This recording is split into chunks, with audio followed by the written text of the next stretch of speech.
Let's talk about a movie that puts me in a very strange place as a lifelong Star Trek fan. I'm talking about Star Trek III: The Search for Spock. I don't hate the movie.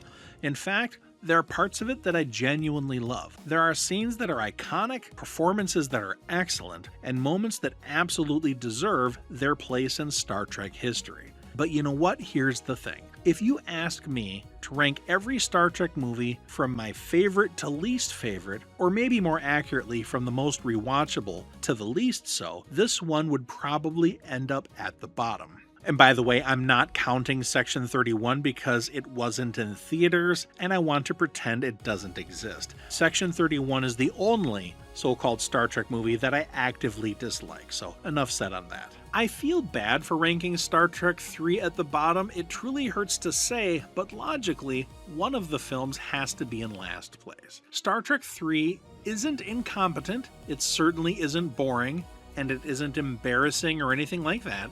In many ways, it's actually very well made, a movie that I have a lot of respect for. Do I sound like I'm contradicting myself? Maybe, but that's okay. The problem is that almost everything I admire about the film is fighting against a series of story decisions that just don't work for me or downright annoy me. Star Trek III is a movie that I respect more than I actually enjoy. So today I want to break down what works, what doesn't, and why. The Search for Spock remains the most frustrating Star Trek movie for me. Full spoilers ahead. First, real quick, I want to let you know that my novel Death Siren is a science fiction epic set in the near future after Earth was conquered by a totalitarian galactic power. What follows is an interplanetary adventure involving a murder mystery and an adventure across the stars. 100% of my novels were written without the use of AI. They're 100% completely from my imagination. If you want to support that kind of thing, you can find links to my novels in the description below. Let's begin with my biggest issue with this film, the overall tone. Star Trek has certainly told serious stories before. The Wrath of Khan was deadly serious. The motion picture is super duper extra serious. But The Search for Spock feels different. The entire movie is drenched in sadness. The movie starts with showing us Spock's death again. It starts small on the screen and then comes towards us slowly. Spock is dead. The movie makes this super clear. Kirk is grieving and melancholy is everywhere. McCoy is mentally disoriented. In the heartbreaking scene in Spock's quarters with a confused McCoy has great acting and it's well shot, but it's dour in a way that almost no other Star Trek movie is. This movie is a lot. One of the reasons The Wrath of Khan worked so well is because it balanced tragedy with adventure well. The stakes were high, but you have fun enjoying the adventure and the danger. There is loss, but there's also excitement, heroism, and optimism. The Search for Spock, on the other hand, feels like the franchise's equivalent of repeatedly kicking Kirk while he's down. By the time the credits roll, Kirk has lost his best friend, his son, his ship, his career, and of course he gets Spock back at the end of the movie, but that doesn't take away from the dour sadness surrounding the entire rest of the film. It's not dramatic tension anymore, it's emotional carpet bombing. I realize many fans love the darker approach, but for me it pushes the movie too far away from the adventurous, joyful spirit that usually defines Star Trek. Enough on the tone, let's talk about the story elements. One aspect of the film that has always bothered me is Admiral Marlo's refusing Kirk's request. The movie needs Kirk to become a fugitive, I get that. And if command was all, yeah, sure, go ahead, take the Enterprise. In fact, we'll send some support vessels with you to honor the loss of Spock because, you know, we are an enlightened society and we like to pay respects to people who serve and died for the Federation.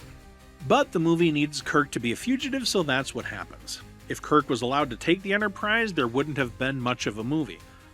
But there needs to be a movie, I understand that. But the problem is that the setup doesn't really make any sense.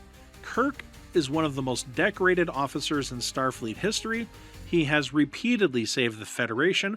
Literally every human being on Earth is alive because of decisions Kirk made in command of the Enterprise during the V'ger incident. He just prevented Khan from obtaining the Genesis device. He was an extremely well-decorated officer who has proven his willingness to serve and that his judgment is sound. Yet when he asks permission to carry out a rescue mission involving his deceased first officer, Starfleet basically tells him to piss off. There isn't really any justification other than Genesis is controversial and classified. But Kirk doesn't exactly need to be read in on Genesis. He obviously knows about it. He obviously is capable of keeping classified information secret by the very nature of him being a Starfleet admiral. The script needs the conflict to happen, so Starfleet becomes an obstacle just because it needs to be an obstacle. This leads to what I think is the biggest story problem in the entire movie: Kirk's destination. At this point in the story, Sarek has informed Kirk that Spock has a Katra, a living essence or spirit. They discover that Spock mind-melded with McCoy, and that the Katra was placed inside of McCoy. What Kirk does not know is that Spock has somehow been physically regenerated. Nobody knows that. Sarek didn't know that, Starfleet Command didn't know that, Kirk didn't know that. When Sarek said to bring them to Vulcan, one would logically think that he meant McCoy with Spock's Katra inside of McCoy. There would be no use for the dead body because everyone thought it was just a dead body. As far as Kirk understood the situation, McCoy was carrying Spock's soul and it needed to reach Vulcan to be put to rest in Mount Seleia. None of that involved going to Genesis. So why is Kirk going to Genesis when the logical destination is Vulcan? That's literally what Sarek asked him to do. Sarek did say bring them back, but he meant McCoy's physical body with the spirit of Spock within him. Sarek even said that Spock's body was dead. So there's no reason for them to go to Genesis whatsoever.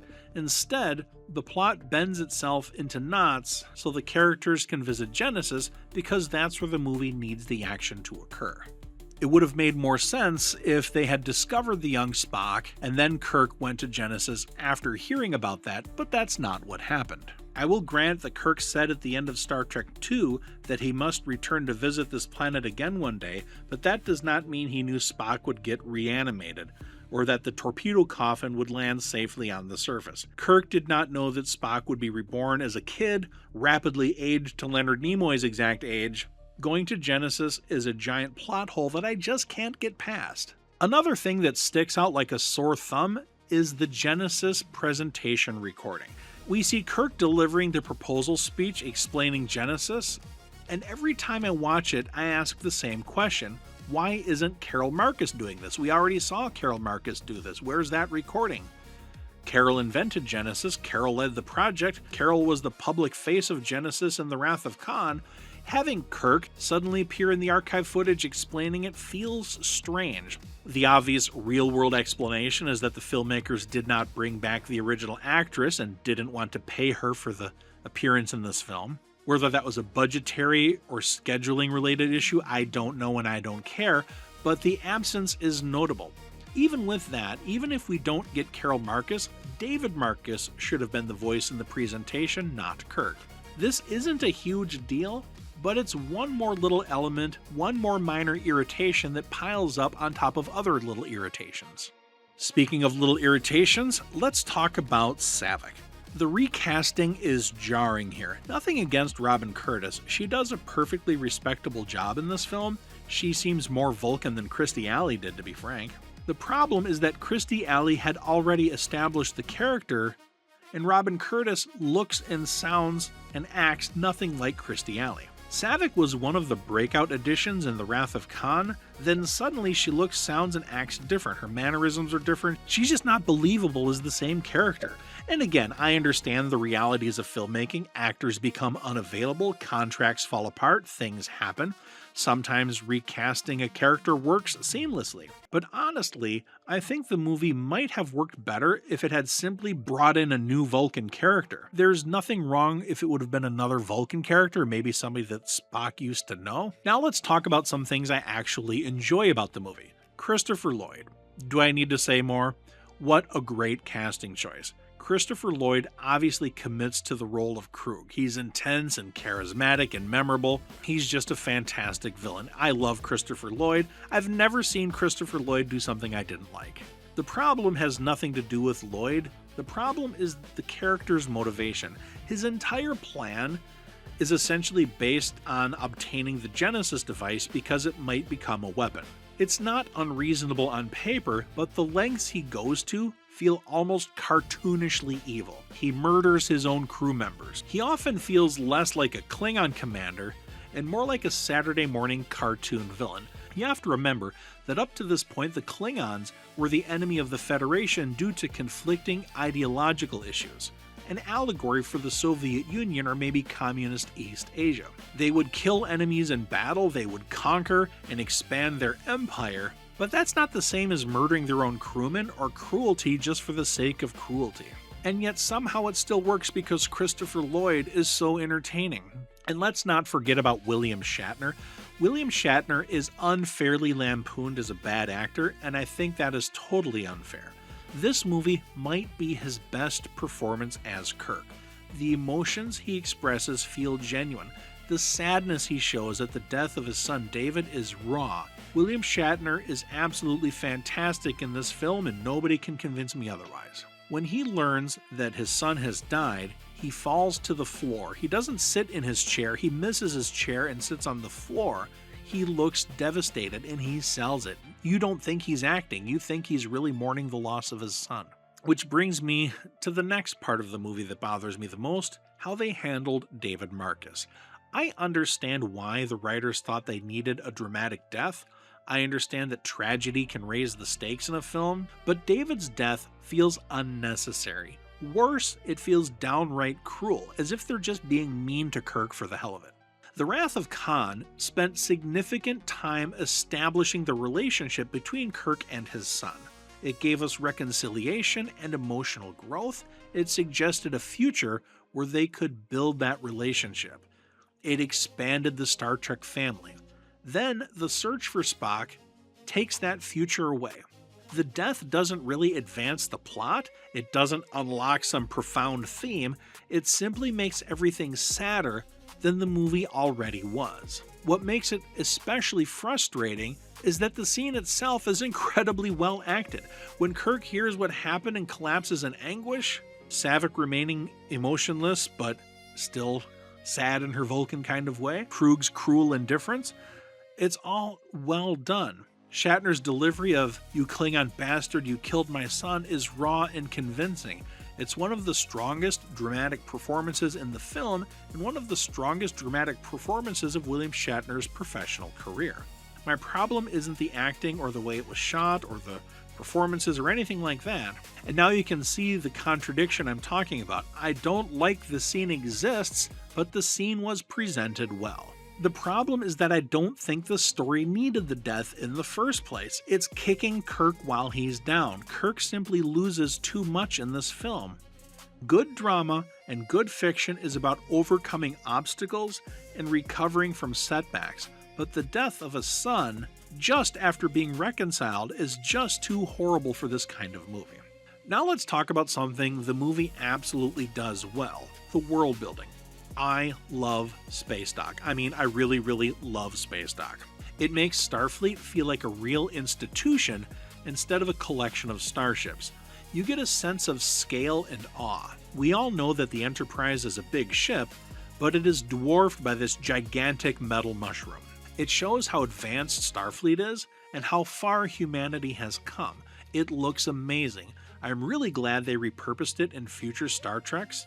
The design is flawless. Inside we get the sense of bureaucracy, a sense that there is an actual civilization behind all of this. Likewise, I love the bar scene where McCoy tries to charter transportation. It's a small moment, but it adds texture. We get a glimpse of ordinary people doing ordinary commerce, living ordinary lives. Those details make the universe feel lived in, the Star Trek version of the Star Wars cantina. Ironically, some of my favorite moments in the film are the quiet ones that have nothing to do with the main plot. The aesthetic of just watching Space Dock just clicks with me. Now we need to talk about the theft of the Enterprise. As an adventure sequence, it's fantastic. As an actual story development, it's ridiculous. We're talking about senior officers stealing one of Starfleet's most advanced vessels, or maybe not, the Enterprise is 20 years old and going to be decommissioned, but even so, it's a massive, technologically advanced starship with massive weapons. They assault personnel, they sabotage other ships, they disobey direct orders and hijack military hardware. And somehow we're expected to treat this as a charming act of loyalty to Spock. Imagine a real-world group of United States Navy officers stealing a nuclear-powered warship fully loaded with advanced weaponry because they want to use it to rescue a friend. Nobody would celebrate that. They would rightly spend the rest of their lives in prison or worse. The movie asks us to accept enormous leaps in logic. The movie also introduces a major piece of Vulcan mythology, the Katra itself, the immortal essence of a Vulcan mind. It's an interesting concept. In fact, it eventually becomes an important part of Star Trek lore, but viewed strictly within the context of the franchise up to this point in the 1980s, it feels suspiciously convenient. Spock dies, fans love Spock, so they come up with this way of bringing him back. The writers invented a spiritual mechanism that allows Spock to survive death. You can almost see the storytelling machinery operating in real time. Later Star Trek producers expanded that and refined the idea. There is a 3-part story in Season 4 of Star Trek Enterprise that expands this lore brilliantly, but here it just feels a bit too convenient. And then we come to the destruction of the Enterprise, and honestly, it's fucking heartbreaking. The self-destruct sequence is incredibly effective at taking out the Klingon threat. Watching Kirk and his crew abandon their ship is genuinely emotional. For many fans, the Enterprise wasn't just a vehicle, it was a character. Seeing it burn up in the atmosphere of Genesis was devastating. The problem is that it comes on top of everything else. Spock died, David died. David and Carol Marcus's Genesis project was a failure. Kirk lost his command. Now the Enterprise is gone too. At some point, the movie starts feeling less like an adventure and more like an extended exercise in emotional punishment or self-flagellation. So where does that leave Star Trek III: The Search for Spock? For me, it's a movie filled with contradictions. It contains some fantastic world building, excellent performances, it expands Vulcan culture in interesting ways. Christopher Lloyd is beyond great, Mark Leonard as Sarek is fantastic. The cast remains emotionally likable, the destruction of the Enterprise is unforgettable, and the themes of friendship and loyalty are genuinely moving, but the tone is too relentlessly bleak for me to enjoy it. I never go, hey, let's watch Star Trek 3. It just doesn't have that rewatchability like Star Trek First Contact or many of the other films. The main reason I watch this movie is because it bridges Star Trek 2 and 4 and makes what is often called the Genesis trilogy. I don't dislike The Search for Spock, but I don't love the movie the way many other fans do. As a lifelong Star Trek fan, it is a difficult thing to admit. Now I want to hear from you. Where does The Search for Spock rank in your list of Star Trek movies? Do you love it? Do you think it's underrated? Do you think I'm being unfair to the film? Let me know in the comments down below, and if you enjoyed this video, make sure to hit the like button and subscribe to the channel because it helps a young growing channel like mine. Live long and prosper. Eric Wilfred Watson signing out.